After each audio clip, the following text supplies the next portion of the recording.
औज़ुबिल्लाहि मिनश्शैतानिर्रजीम बिस्मिल्लाहिर्रहमानिर्रहीम सल्लल्लाहु अलैहि वसल्लम. Respected presenter, ICAP students and ICAP team, Assalamu alaikum. I welcome you all in exam focused revision sessions August 2023. Today we are conducting a second of fifth session on CAF 3 Cost and Management Accounting. The timing of today's session would be from 2 p.m. to 5:30 p.m. with necessary breaks which will be announced from time to time. These sessions can be attended in person at ICAP Houses Lahore, Karachi, Islamabad, Faisalabad, Multan, Peshawar and Gujranwala. The students of other cities and abroad can join us using ICAP Students Facebook page, which is icap.ca students. The students on Facebook page can ask their questions in comment section. The material being used today will be available through a link in comment section of this video. This link will be pinned so that students can find it easily. We are lucky enough that we have Mr. Atif Abadi with us for this session. Sayyid Atif Hassan Abadi is a phenomenal individual known for his compassionate and benevolent attitude towards CA students. He has more than 16 years of teaching experience in the areas of corporate and business law, auditing and assurance, business management, and other related areas. He has written dozens of books for CA students. His dedication and deliberation have really made CA easy. He is already well known to most of you. Please welcome Mr. Atif.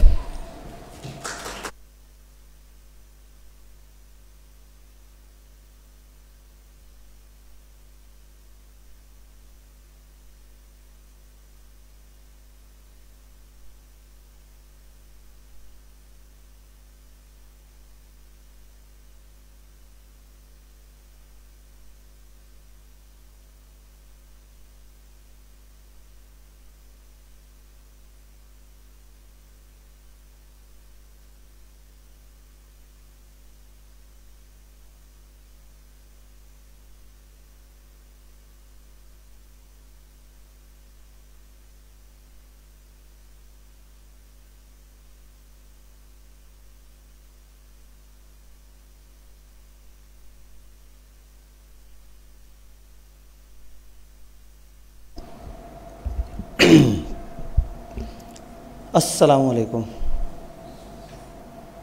क्या अभी भी हम उतने ही जज्बाती हैं जितने कल थे? क्या कल जो हमने ओवरहेड्स को थोड़ा सा तेज़ी से गो थ्रू किया है वो जाके देखा? कल थोड़ा सा टाइम लिमिटेशन हमारी बन गई थी, थोड़ा ज़ाहिर है पहला सेशन था, पहला सेशन जो है वो उसने टाइम ज़रा ज़्यादा लिया ओरिएंटेशन वाला, जिसका इम्पैक्ट एंड वाले सेशन पे है। तो आज मेरी कोशिश ये है कि सेशंस को एक प्रॉपर टाइम मिले और आज वो स्टार्टिंग वाली बातें भी नहीं हैं ज़्यादा। पैटर्न आपको समझ आया कि क्या करने जा रहे हैं हम हर टॉपिक को तकरीबन एक सेशन में पकड़ेंगे, उस टॉपिक को गो थ्रू करेंगे कि वो क्या है, किस तरह से है। नॉर्मली क्लासेस में गो थ्रू होता है कि आप उसको साथ साथ लिख के कर रहे होते हैं कि एक टॉपिक है और टीचर पे लिख के सवालों को लिख के समझा रहे हैं। अब चूंकि यहाँ पे मार्जिन कम है टाइम का और हमने चीज़ों को कवर करना है, तो प्री रिटन मटेरियल मेरे पास मौजूद है, कुछ स्लाइड्स कुछ ना कुछ डिफरेंट फॉर्म में। तो मैं आप लोगों को साथ साथ कॉन्सेप्ट्स गो थ्रू कराते कुछ एक दो सवाल भी जहाँ जहाँ मौका मिलेगा वो स्किम करा दिया करूँगा। उससे ये होगा कि आपको एक कॉन्सेप्ट अलॉन्ग विद ICAP के पेपर में उसको कैसे प्रेजेंट करना है वो। फिर प्रेजेंटेशन से रिलेटेड छोटी छोटी टिप्स पे भी बात कर लेंगे, लेकिन जो मेनली ड्राफ्टिंग राइटिंग और उसके ऊपर हमारा काम है वो लास्ट सेशन है। आखिरी पूरा दिन हमारा जो है वो मेनली राइटिंग एक्सपीरियंस और एंड पे हमने थोड़ा सा टाइम एलोकेट किया है, यानी कि इवन वो थर्ड टाइम अगर छोटा भी हो जाए और हमारे पहले दो सेशन लेंथी भी हो जाए तो कोई मसला नहीं, हम वो राइटिंग वाला एक्सपीरियंस इंशाल्लाह ताला कर रहे होंगे।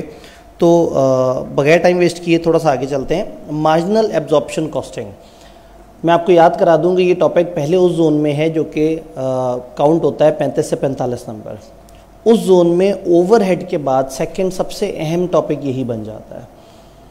अगर उस जोन की बात करें तो उसमें मटेरियल की वैल्यूएशन है, उसमें लेबर के कॉन्सेप्ट्स हैं, उसमें ओवरहेड्स है, उसमें मार्जिनल अब्जॉर्प्शन है और एक दो छोटे छोटे से गरीब से टॉपिक्स भी हैं जिसमें हम बात करते हैं कि कॉस्ट का फ्लो किस तरह से है, जॉब ऑर्डर कॉस्टिंग वगैरह किस तरह से है।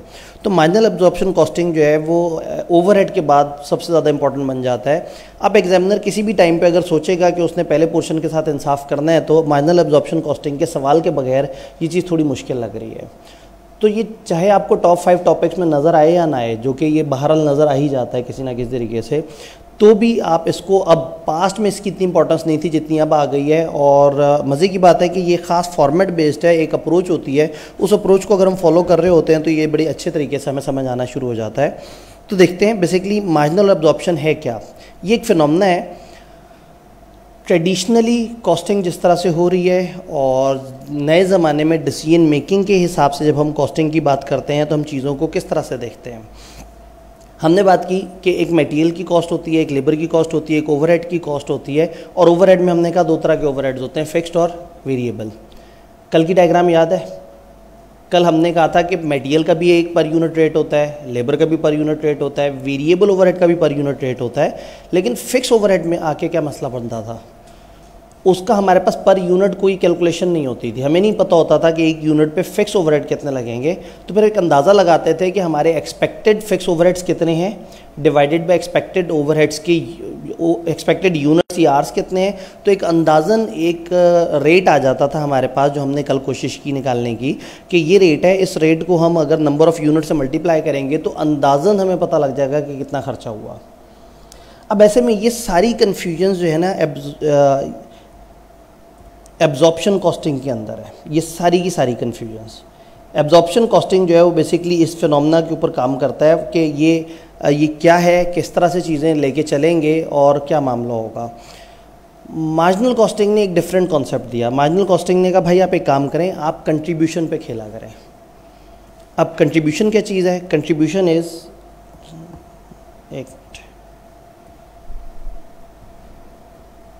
ये सिस्टम कल जैसी हरकतें करने की कोशिश कर रहा है, ये तो गलत बात है ना। फिर हमें राइटिंग के लिए कुछ और करना पड़ेगा।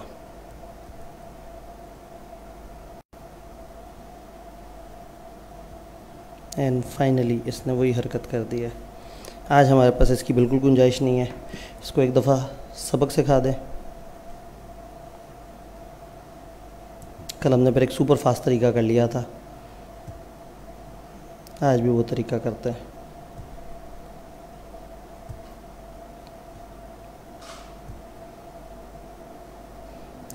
कहते हैं जब आप अच्छा काम करने लगते हैं तो शैतान आपको तंग करता है। जब हम पढ़ने लगे हैं तो टेक्नोलॉजी हमें तंग कर रही है। ये आर्टिफिशियल इंटेलिजेंस जिसने बड़े होकर भी आपको तंग करना है, और ये नन्ही मुन्नी सी छोटी सी इंटेलिजेंस जो मशीन है, ये इस वक्त भी हमें तंग करना चाह रही है।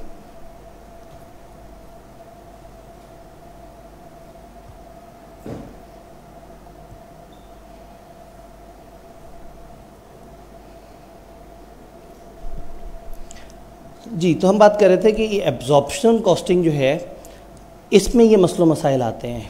मार्जिनल कॉस्टिंग ने एक डिफरेंट कॉन्सेप्ट दिया। मार्जिनल कॉस्टिंग ने बात की कंट्रीब्यूशन की। मार्जिनल कॉस्टिंग ने कहा भाई आप एक काम करो, आपने फिक्स ओवरहेड के मसले में पढ़ना ही नहीं है। आपने क्या करना है, आपने सिर्फ वेरिएबल एलिमेंट्स लेने हैं और जो जवाब निकले एंड पे एक दफ़ा फिक्स कॉस्ट को असल वाली को माइनस कर देना है। लेकिन जो एब्जॉर्प्शन वाले वो बेचारे फंसे रहते हैं। वो क्या करते हैं, मटेरियल, लेबर, ओवरहेड, और ओवरहेड में दोनों तरह के, वेरिएबल ओवरहेड भी और फिक्स ओवरहेड भी, वो कॉस्ट का पार्ट बना देते हैं। फिर क्या होता है, असल में जो फिक्स ओवरहेड्स हैं वो ज़्यादा या कम हो जाते हैं। फिर सोचते हैं हमने कितने चार्ज किए थे, फिर उसकी एडजस्टमेंट कर रहे होते हैं।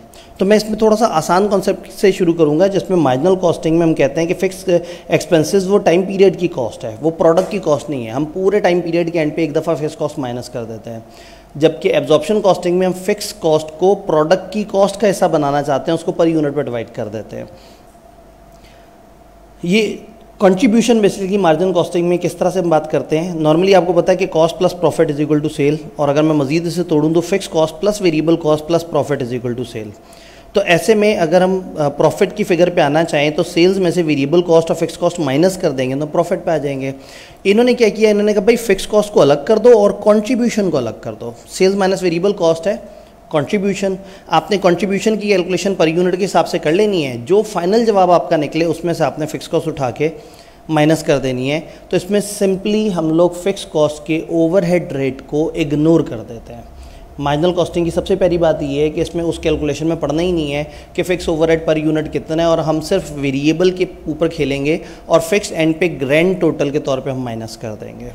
थोड़ा सा अगर इस अप्रोच को देखें, एक एग्जांपल दी है, एक बेसिक सा फॉर्मेट है। मैंने पे एक बड़े सवाल में ओवरऑल एक बड़ा सा फॉर्मेट भी आपसे शेयर करूंगा, लेकिन अगर बेसिक फॉर्मेट की बात करें, सेल्स 3,60,000 की, उसमें से माइनस होता है direct cost, variable production cost, variable sales and distribution cost. अगर डायरेक्ट कॉस्ट की बात करें तो उसमें मटेरियल और लेबर आ गया। वेरिएबल प्रोडक्शन कॉस्ट की बात करें तो वेरिएबल ओवरहेड आ गए। सेल्स और डिस्ट्रीब्यूशन की बात करें तो वो सब आ गया। यानी सेल में से सारे के सारे वेरिएबल आपने चीज़ें माइनस कर देनी है, चाहे वो फैक्ट्री से रिलेट कर रही है, चाहे वो किसी और से रिलेट कर रही है। तो आपके पास आ जाएगा टोटल कंट्रीब्यूशन, यानी कि अब आपकी ये बचत है। फिक्स कॉस्ट ना हो तो ये आपकी बचत हो, और एक्चुअल फिक्स कॉस्ट जितनी भी है वो आपने एज इट इज़ एक दफ़ा माइनस करके और अपने प्रॉफिट पे पहुंच गए। यानी कि आपने ये जो एक फॉर्मेट होता था कि सेल्स में से आप कॉस्ट माइनस करते थे, कॉस्ट में होता था डायरेक्ट मटेरियल, लेबर, ओवरहेड, फलाना। अब हम क्या करें, हम सारे कंपोनेंट इकट्ठे करें, material plus labour plus variable overhead plus fix overhead. अब फिक्स ओवरहेड यहाँ में नहीं करना, उसको साइड पे कर दिया। ये तीन जो रेट्स हैं उनको इकट्ठा करके हम कहेंगे पर यूनिट कॉस्ट इतनी है। और फिर अगर आपको याद हो तो हम कहते थे कि जो कॉस्ट ऑफ सेल है that is opening stock plus production minus closing stock. तो हम ओपनिंग स्टॉक के यूनिट्स को उस रेट से मल्टीप्लाई कर दें, प्रोडक्शन की यूनिट्स को उसी रेट से मल्टीप्लाई कर दें, क्लोजिंग स्टॉक की यूनिट्स को उसी से मल्टीप्लाई कर दें।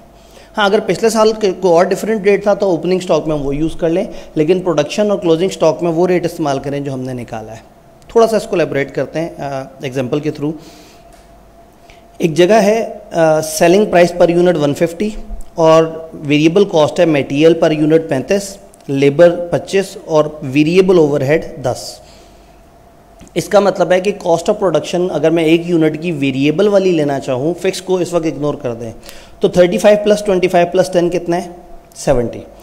तो इसका मतलब ये हुआ कि मेरी जितनी भी प्रोडक्शन होगी मैं उसको 70 से मल्टीप्लाई करूँगा तो मेरे पास आ जाएगी प्रोडक्शन की वेरिएबल कॉस्ट, और सेल में से वो माइनस करूँगा तो मेरे पास आ जाएगा कंट्रीब्यूशन। जब तक हम एब्जॉर्प्शन कॉस्टिंग में नहीं जाते हम इस मसले में पढ़ेंगे ही नहीं कि फिक्स को पहले हम डिवाइड करें फिर प्लस माइनस करके देखें, हम इस पे चल रहे हैं। अब फिक्स प्रोडक्शन कॉस्ट इन्होंने एक्चुअल डाटा दिया, फिर आपको बजटेड जो ओवरहेड्स थे वो 1,10,000 पर मंथ थे, और अगर हम ओवरऑल बात करें एक्चुअल डाटा का तो फिक्स प्रोडक्शन कॉस्ट जुलाई और अगस्त में इतनी लगी, प्रोडक्शन जुलाई और अगस्त में इतनी हुई, सेल्स जुलाई और अगस्त में इतनी हुई। अब अगर हमारे पास कोई ओपनिंग बैलेंस नहीं है और जुलाई में हमने 2,000 यूनिट्स बनाए हैं और बेचे 1,500 यूनिट हैं, तो हमारे क्लोजिंग स्टॉक में पड़े होंगे कुछ यूनिट्स 500। अगली दफ़ा हम 500 से स्टार्ट हुए होंगे, और जी ठीक है, नहीं असल में मैं ऐसी पे हूँ।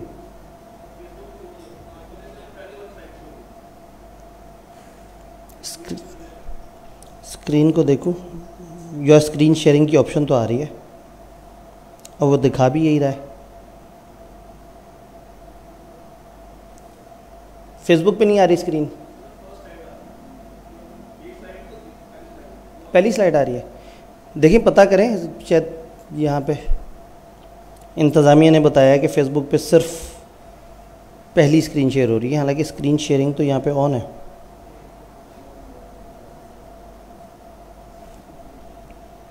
और यही स्क्रीन है। यहाँ पर समझ टेक्नोलॉजी 2-3 गिरों में बढ़ जाती है।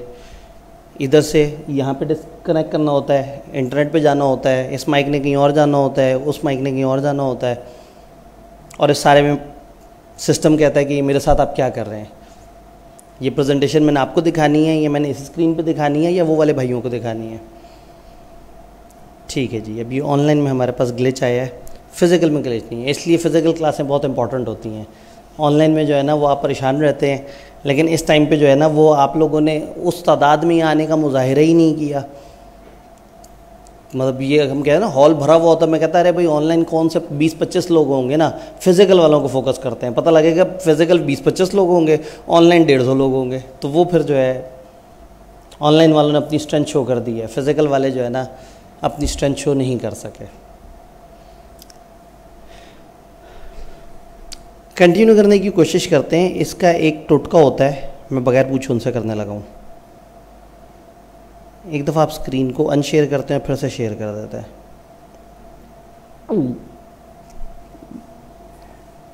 देखिए ज़रा फेसबुक क्या कहता है।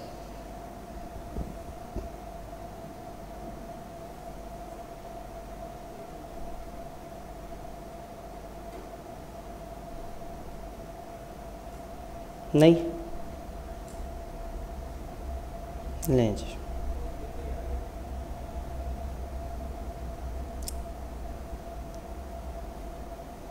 हमारी ये ख्वाहिश जो है ना बेचारी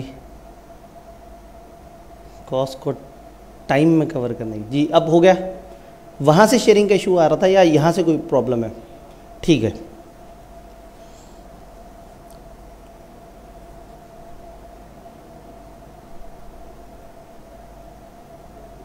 लें जी, अब स्क्रीन शेयर हो रही है। देखें मूवमेंट भी है। अब स्क्रीन चेंज मैं कर रहा हूँ तो हो रही है वहाँ पे फेसबुक पे, नहीं हो रही, इसीलिए तजर्बा किया था। हो रही है, हो रही है, ठीक हो गया।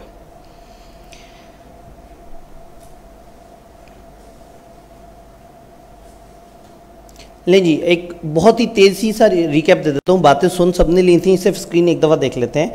हमने क्या किया, हमने सेल्स में से सारी वेरिएबल कॉस्ट माइनस करके और जवाब जो निकला उसको हमने कह दिया ये हमारी कंट्रीब्यूशन है, और जितनी भी एक्चुअल फिक्स कॉस्ट है उसमें से माइनस कर देंगे ताकि हम अपने जवाब पे पहुंच जाएं कि हाँ भाई हमारा जवाब इस तरह से है। तो मैं बात कर रहा था कि हम वेरिएबल, मटेरियल, लेबर, ओवरहेड जब सारे के सारे वेरिएबल हैं और सारे के सारे पर यूनिट से मल्टीप्लाई हो रहे हैं, तो रादर देन कि मैं प्रोडक्शन कॉस्ट में 3 कंपोनेंट बनाऊँ, मैं इन तीनों को जोड़ के 1 यूनिट निकाल लूँ। मैं कहूँ material plus labour plus overhead इतना है तो पर यूनिट में उतने से मल्टीप्लाई कर दूँ। फिर मेरी डिबेट हो ओपनिंग स्टॉक प्लस प्रोडक्शन और क्लोजिंग स्टॉक के हिसाब से। हम एक सवाल देख रहे थे, 150 हमारी सेलिंग प्राइस पर यूनिट है, 35, 25 और 10 हमारा जो कॉस्ट है वो पर यूनिट है मटेरियल की, लेबर की और ओवरहेड की। यानी कि हमारे पास वेरिएबल ओवरहेड जो है वो 70 के आ रहे हैं। तो हमने सेल्स में से कॉस्ट ऑफ सेल माइनस करनी है सिर्फ वेरिएबल वाली, हमने फिक्स को इग्नोर कर देना है, फिक्स को पर यूनिट पे लेके ही नहीं जाना। फिक्स को हमने प्रोडक्ट कॉस्ट का हिस्सा तस्वुर ही नहीं करना। हम कहेंगे भाई वो जब सेशन खत्म होगा एंड पे इकट्ठी ऐड कर देंगे, वो पीरियड की कॉस्ट है, वो प्रोडक्ट की कॉस्ट नहीं है। एक जुमला लिखा होता है, लोग उसमें कंफ्यूज होते हैं। तो मार्जिनल में हम फिक्स कॉस्ट को प्रोडक्ट की कॉस्ट का पार्ट नहीं बनाते, कॉस्ट ऑफ सेल के अंदर नहीं शामिल करते, अलग से दिखा देते हैं कि भाई हाँ यह इस मंथ की कॉस्ट है। जबकि एब्जॉर्प्शन में जब हम उसको ऐड कर देते हैं कॉस्ट ऑफ सेल में, तो वो प्रोडक्ट कॉस्ट का हिस्सा बन जाती है। तो हमने अब क्या करना है, हम सेल में से 70 के हिसाब से प्रोडक्शन की कॉस्ट माइनस करेंगे, और जो प्रॉफिट आएगा जो कि बेसिकली कंट्रीब्यूशन है उसमें से सीधी सीधी फिक्स कॉस्ट माइनस कर देंगे। सवाल ने हमें डाटा दिया फिक्स कॉस्ट जुलाई और अगस्त में 1,10,000 है, और आपने सोची कि इतनी थी 1,10,000, तो चलें ये तो एक अच्छी बात है, जो सोची थी दोनों महीने में उतनी हुई है। प्रोडक्शन आपकी 2,000 यूनिट्स की हुई है जुलाई में, और सेल हुए हैं 1,500 यूनिट। तो मैं ये कहा था कि 500 यूनिट्स हमारे पास क्लोजिंग स्टॉक में आ जाएंगे। यही क्लोजिंग स्टॉक अगली दफ़ा को ओपनिंग स्टॉक बन जाएगा। 500 प्लस 2500 यूनिट 3,000 हमारे पास पड़े हुए हैं, और बेचे कितने, तो अगली दफ़ा क्लोजिंग स्टॉक नहीं होगा। तो जुलाई में क्लोजिंग स्टॉक है और अगस्त में ओपनिंग स्टॉक है, समझाने के लिए, इस फॉर्मेट को समझाने के लिए। अब ये 2 कॉलम्स की साथ साथ प्रेजेंटेशन चल रही है। बेसिकली ये एक इतना लंबा फॉर्मेट नहीं होता, हम 2 मंथ्स को साथ साथ लेके चल रहे हैं समझाने के लिए। 1500 यूनिट जुलाई में सेल हुए हैं 150 के, तो जुलाई की ये सेल आ रही है, लेस जुलाई की cost of sale. Cost of sale में क्या होगा, ओपनिंग स्टॉक, प्रोडक्शन की कॉस्ट और क्लोजिंग। अब प्रोडक्शन की कॉस्ट में 35, 25 और 10 इनको अलग अलग किया हुआ है। अगर हम ऐसा ना करते, मैंने आपको बताया हम 2000 को 70 से मल्टीप्लाई कर देते। हेलो जी जी सर, ये इसकी वीडियो क्लियर नहीं है, बहुत ब्लर है। ये मेरे ख्याल में अगर ये किसी सेंटर में ये मसला आ रहा है तो आप अपने सेंटर पे उन्हें दिखाएं, क्योंकि फेसबुक पे भी मैंने टीम की तरफ देखा है तो उन्होंने बताया है कि वहाँ पे बिल्कुल क्लैरिटी के साथ आ रही है। आप अपने सेंटर में, जिस सेंटर में आप मौजूद हैं, उधर उनसे कहें कि ये इधर वो रिले करते हुए कुछ प्रॉब्लम आ रहा है। ओके जी, अब क्या हुआ, सेल्स इतनी और उसमें से हम लोगों ने माइनस कर दिया। यानी कि अगर मैं इस फॉर्मेट को बनाने की कोशिश करूं, यहाँ साइड पे, तो we are talking about sales less cost of sales, और कॉस्ट ऑफ सेल में ओपनिंग स्टॉक, प्रोडक्शन और क्लोजिंग स्टॉक, हमने इन सबको मल्टीप्लाई कर देना है 70 रुपये के रेट से।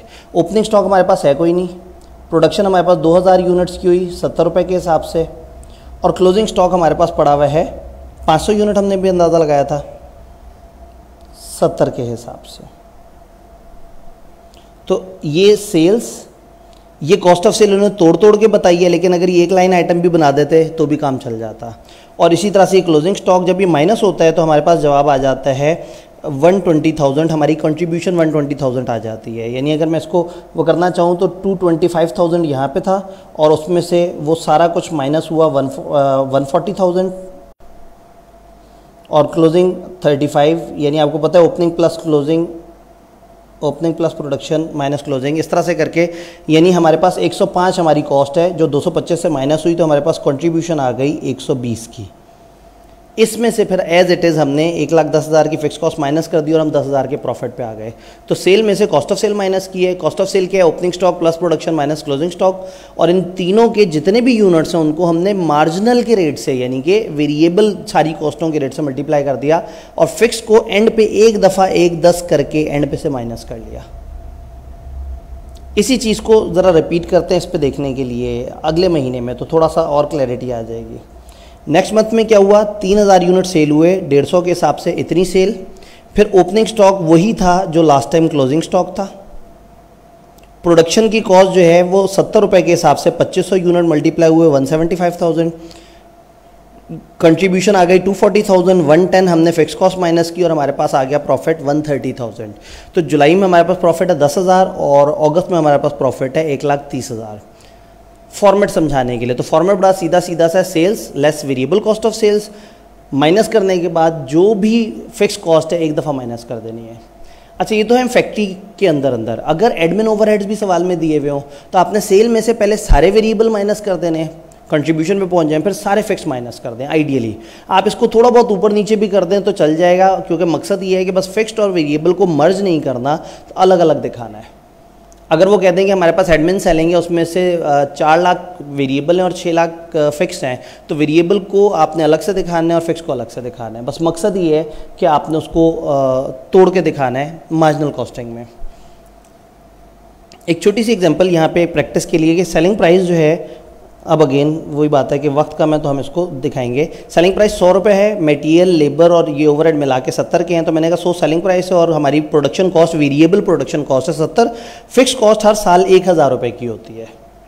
3 साल हैं, पहला साल 1000 प्रोडक्शन हुई 800 सेल हुई, दूसरे में 2000 प्रोडक्शन हुई 18 सेल, और तीसरे में 2000 प्रोडक्शन हुई और 2400 सेल हुई। तो पहले में 1000 प्रोडक्शन हो गई, जब 800 सेल हुई तो 200 का क्लोजिंग स्टॉक बच गया।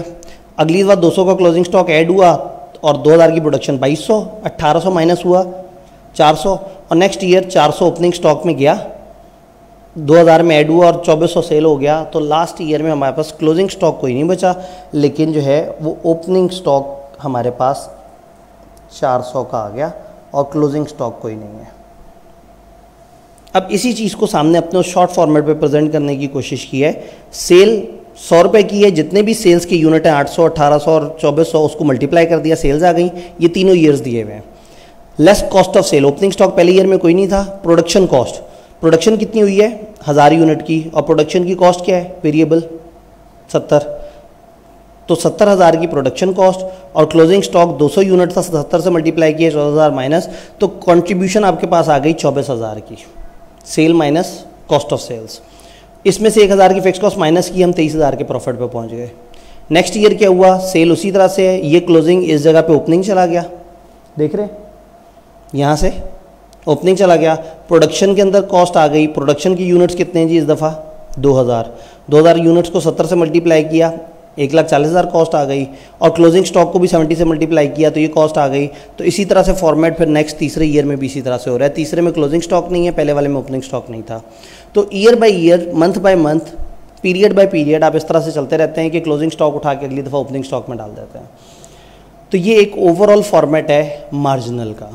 जब हम इससे आगे चलते हैं और एब्जॉर्प्शन की बात होती है तो एब्जॉर्प्शन में थोड़ी सी और खिचड़ियाँ ऐड हो जाती हैं। वो खिचड़ियाँ क्या होती हैं, फिक्स ओवरहेड सोचे कुछ और होते हैं और लगे कुछ और होते हैं, और जब आपने उसको अप्लाई किया होता है तो उसके बाद एक एक्चुअल की कहानी भी आ जाती है। यानी बड़ी अजीब व गरीब सी मिथ है। इस मिथ को बिल्कुल डिफरेंट रंग से बताना पड़ेगा, बल्कि इसको मैं लगता डर ही है स्क्रीन चेंज करने से, लेकिन कर लेते हैं, अल्लाह मालिक है। ज़्यादा से ज़्यादा ये है कि स्क्रीन गायब हो जाएगी, इसको दोबारा रीसेट कर लेंगे। पॉइंट इस कि फ़िक्स ओवरहेड आपने सोचे, आपको लग रहा था कि फ़िक्स हमारा खर्चा होगा 1 लाख, लग रहा था कि खर्चा कितना होगा 1 लाख, और आपका अंदाज़ा ये था कि आपके यूनिट्स होंगे 10,000। तो अगर आपको लग रहा है कि आपके अंदाज़न यूनिट्स 10,000 हैं और आपको लग रहा है कि अंदाज़न आपका लाख रुपए खर्चा है, तो अंदाज़न पर यूनिट कितना है फिक्स कॉस्ट? मैंने बहुत आसान सी फिगर्स लिखी हैं जिसको आप फ़ौरन से दिमाग में भी डिवाइड करके जवाब दे सकते हैं। 10। एक भाई ने जो सोच लिया था लेकिन फिर भी कैलकुलेटर पे करके देखा कि कहीं जो है ना मेरे गलत वो तो नहीं करा। 10 यानी आपने कहा भाई कुछ बजटेड यूनिट्स हैं और एक रेट है जिससे मल्टीप्लाई कर रहे हैं, और ये टोटल एक्सपेक्टेड हमारी फ़िक्स कॉस्ट है। लेकिन असल में ज़रूरी नहीं कि यूनिट्स हमेशा 10,000 हों। देखिए पीछे के सवाल में कभी 2,000 यूनिट प्रोड्यूस हो रहे हैं, कभी कितने हो रहे हैं, कभी कितने हो रहे हैं। पता लगा यूनिट्स प्रोड्यूस हुए 800। जब 800 यूनिट्स प्रोड्यूस हुए होंगे तो आपने 10 रुपये के हिसाब से जो फिक्स कॉस्ट को चार्ज किया होगा वो कितना होगा? सॉरी 8,000 यूनिट्स बने तो 80,000 आपने चार्ज किया होगा। ये आपने सोचा था, ये आपने चार्ज किया है, ये आपने प्रोडक्शन में शामिल कर दिया है। लेकिन असल कहानी जब सामने आई बिल्कुल ही एक्चुअल, तो पता लगा कि आपके ओवरहेड जो है ना वो हैं 83,000 के।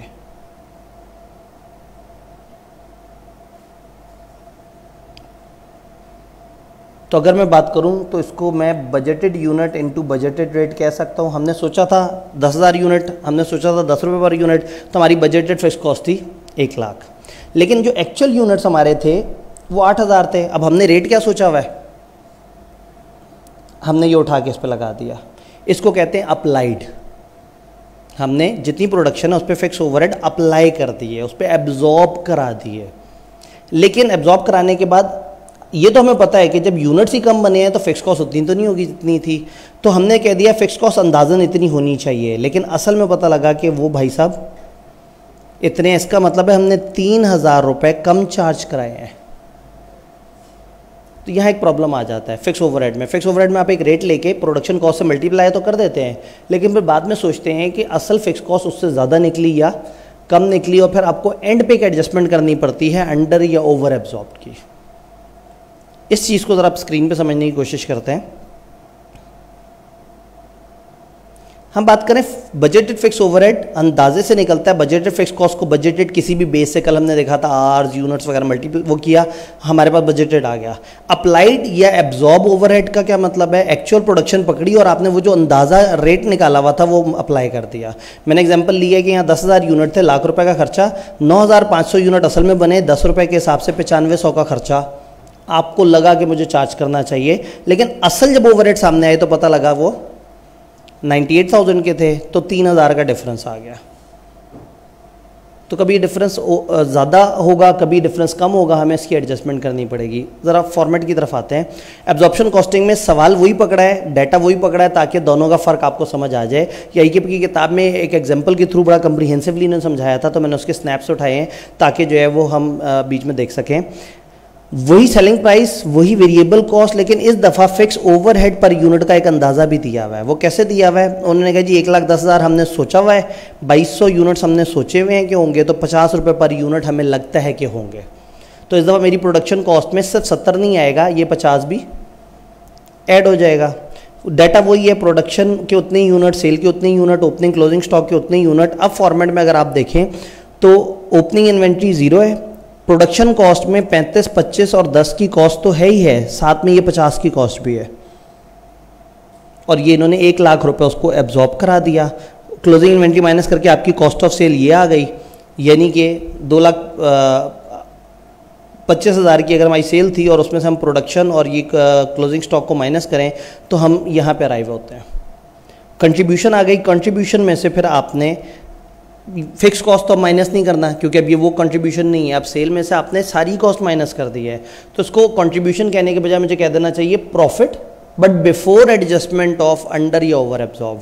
आपने प्रॉफिट तो निकाल लिया, लेकिन सोचा ये कि भाई आपने एब्जॉर्ब कितनी कराई है फिक्स कॉस्ट 1 लाख की, और असल में कितनी है 10,000 की, तो 10,000 का डिफरेंस अब आपको इसमें एडजस्ट करना चाहिए।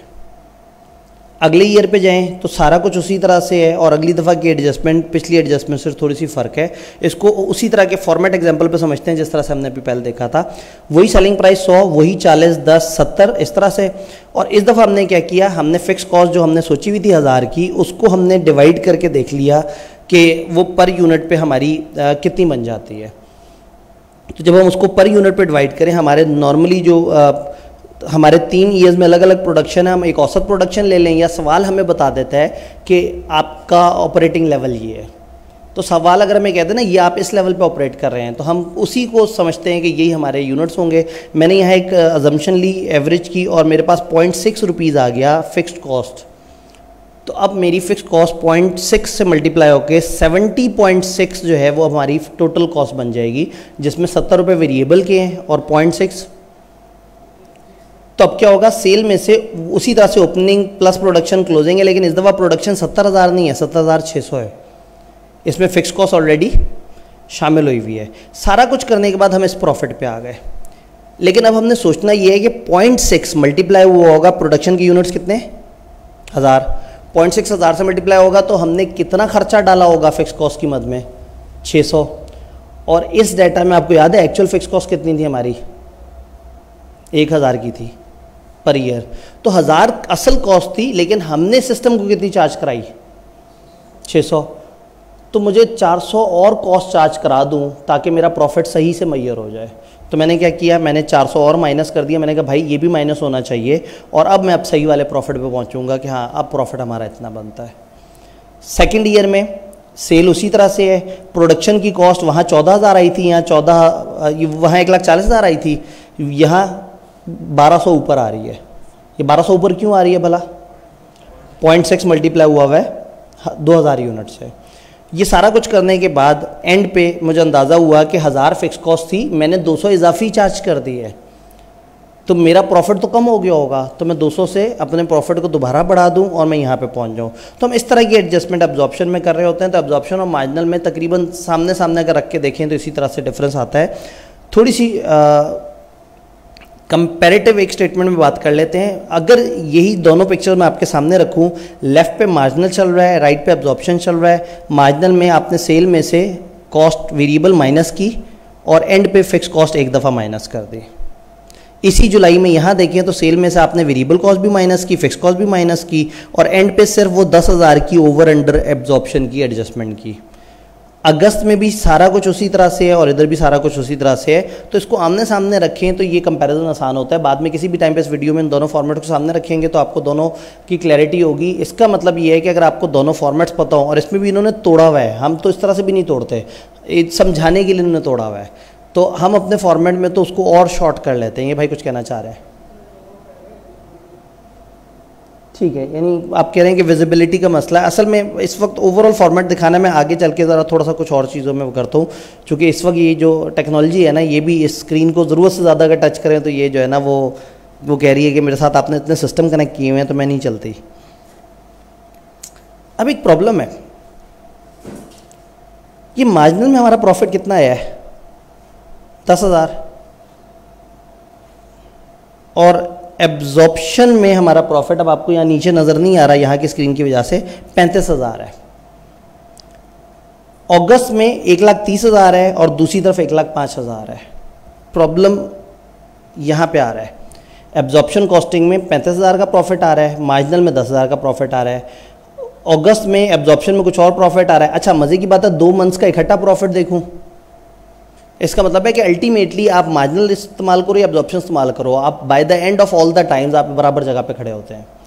लेकिन मार्जिनल में आप फिक्स कॉस्ट को पूरी चार्ज करते गए होते हैं, एब्जॉर्प्शन में फिक्स कॉस्ट पहले तोड़ के प्रोडक्ट में डाली होती है, फिर प्लस माइनस नीचे चार्ज किया होता है। तो असूलन प्रॉफिट तो इनके बराबर होने चाहिए ओवर लॉन्ग टर्म, लेकिन वो जो स्टॉक में चीज़ चली जाती है, मार्जिनल का स्टॉक 70 रुपये के हिसाब से मैयर हुआ हुआ है और एब्जॉर्प्शन का स्टॉक 120 रुपये के हिसाब से मैयर हुआ हुआ है। तो इसका मतलब ये है कि जो स्टॉक है इसके अंदर जो पैसे छुपे हुए हैं उसकी वजह से हमारा इसमें डिफरेंस आ जाएगा। यानी अगर मैं इस डिफरेंस को मैयर करने की कोशिश करूं तो मार्जिनल कॉस्टिंग का 10,000 प्रॉफिट और एब्जॉर्प्शन का 35,000 प्रॉफिट, फ़र्क वही 500 यूनिट जो स्टॉक में पड़े हुए हैं 50 रुपये के हिसाब से उसका है। अगर इसी तरह से मैं यहाँ बात करूँ तो यहाँ पे भी वो फ़र्क है, लेकिन यहाँ माइनस में वो फ़र्क है क्योंकि एक जगह क्लोजिंग स्टॉक था और एक जगह ओपनिंग स्टॉक था। तो अब हमें ये पता होना चाहिए कि अंडर या ओवर एब्जॉर्प्शन से हमारे प्रॉफिट कम ज़्यादा होते हैं। यानी अगर ओवर एब्जॉर्ब हुआ हुआ है फिक्स कॉस्ट, अगर ओवर एब्जॉर्ब हो गई है, ओवर एब्जॉर्ब का मतलब आपने ज़्यादा चार्ज करा दी है, इसको ठीक करने के लिए मुझे प्रॉफिट में चीज़ें ऐड करनी चाहिए या माइनस करनी चाहिए? ऐड करनी चाहिए, क्योंकि मैं खर्चा ज़्यादा चार्ज कर चुका हुआ हूँ। और अगर मैंने खर्चा कम चार्ज किया हुआ है और प्रॉफिट मेरे पास है तो मुझे प्रॉफिट में से माइनस कर देना चाहिए। तो ये कुछ कॉन्सेप्ट हमारे जहन में होने चाहिए। क्लोजिंग स्टॉक का डायरेक्ट ताल्लुक होता है प्रॉफिट से। क्लोजिंग स्टॉक जितना बढ़ेगा प्रॉफिट उतना बढ़ेगा, क्लोजिंग स्टॉक जितना कम होगा प्रॉफिट उतना कम। और ओपनिंग स्टॉक का ताल्लुक होता है खर्चे से। ओपनिंग तो खर्चे का कंपोनेंट है ना, तो अगर ओपनिंग के यूनिट्स बढ़ेंगे तो आपकी कॉस्ट बढ़ेगी, प्रॉफिट कम होगी। तो ओपनिंग और प्रॉफिट आपस में इन्वर्सली प्रोपोर्शनल है। लेकिन क्लोजिंग स्टॉक जितना ज़्यादा होगा उतना हमारा प्रॉफिट बढ़ेगा। तो क्लोजिंग स्टॉक हमारे प्रॉफिट से डायरेक्टली लिंक होता है। ओपनिंग तो पेपर में कंफ्यूज हो जाए और ये ना समझ आ रहा हो ओपनिंग स्टॉक बढ़ रहा है क्लोजिंग बढ़ रहा है, ओपनिंग 10 से बढ़ रहा है क्लोजिंग 6 से बढ़ रहा है, तो आपको समझ जाना चाहिए कि खर्चा ज़्यादा बढ़ रहा है। समझ जाना चाहिए कि अब हमें प्रॉफिट को कम करने की ज़रूरत है। लॉजिक अपनी जगह है, लेकिन फिर ज़ाहिर है हम फिर कुछ ना कुछ फॉर्मेट पे आके कुछ ना कुछ क्रैमिंग भी कर लेते हैं समटाइम के। ठीक है जी, उसको याद कर लिया। थोड़ा सा इसको एक मज़ीद कम्प्रीहेंसिव सवाल में ये दोनों को सामने कंपैरिजन करते हैं जो हम लोगों ने अपनी एग्जांपल देखी थी। यहाँ मैंने लेफ़्ट पे मार्जिनल लिख दिया है और यहाँ राइट पे एब्जॉर्प्शन लिख दिया और वही रिकन्सिलिएशन दोबारा बनाई है। क्लोजिंग और ओपनिंग स्टॉक के जो फ़र्क है ना, इनमें जब प्लस माइनस किए तो ये मार्जिनल का प्रॉफिट था 23 और एब्जॉर्प्शन का था 23,120। इन दोनों का डिफरेंस वही 120 रुपये का है जो एक्स्ट्रा चार्ज हो रहे थे जो हमने आइडेंटिफाई किया था। तो इसको अगर हम एग्जैक्ट फॉर्मेट की तरफ आएँ तो हम एक तरफ मार्जिनल का प्रॉफिट रखेंगे, एक तरफ एब्जॉर्प्शन का, और ओपनिंग और क्लोजिंग स्टॉक की जो एडजस्टमेंट है वो इसमें कर देंगे। किसको ऐड करें किसको लेस करें इसके ऊपर भी कुछ थोड़ा सा एक फॉर्मेट डेवलप करने की कोशिश कर लेते हैं। यहाँ तक बात समझ आ रही है? वाह जी वाह। मार्जिनल एब्जॉर्प्शन का मैंने फॉर्मेट किसी टाइम पे यहाँ डाल दिया था, इंतहाई ब्लर, लेकिन अल्हम्दुलिल्लाह हमने स्लाइड पर ऑलरेडी देख लिया है तो ये फॉर्मेट आपके लिए काफ़ी हद तक इररिलेवेंट हो जाता है। दामन वक्त में गुंजाइश होती तो बहुत कुछ प्रैक्टिस थी, लेकिन ज़ाहिर है हम मतलब एक ख़ास लिमिट से ज़्यादा नहीं खेल सकते।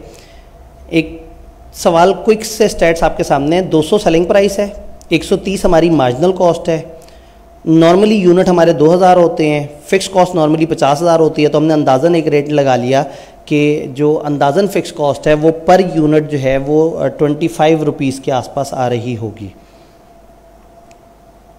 2000 नॉर्मली यूनिट्स होते हैं और 50,000 नॉर्मली हमारी फ़िक्स कॉस्ट होती है। तो मैंने 25 का एक रेट निकाल के रख लिया है। एब्जॉर्प्शन होगी तो मैं 130 जमा 25 यूज़ करूँगा और मार्जिनल होगी तो खाली 130 यूज़ करूँगा। सेल प्रोडक्शन उसी तरह से दिया हुआ है, सारा कुछ है, हमने सेल उसी तरह से बनाई, ओपनिंग उसी तरह से लिखा। प्रोडक्शन कितनी हुई है जी पहले ईयर में?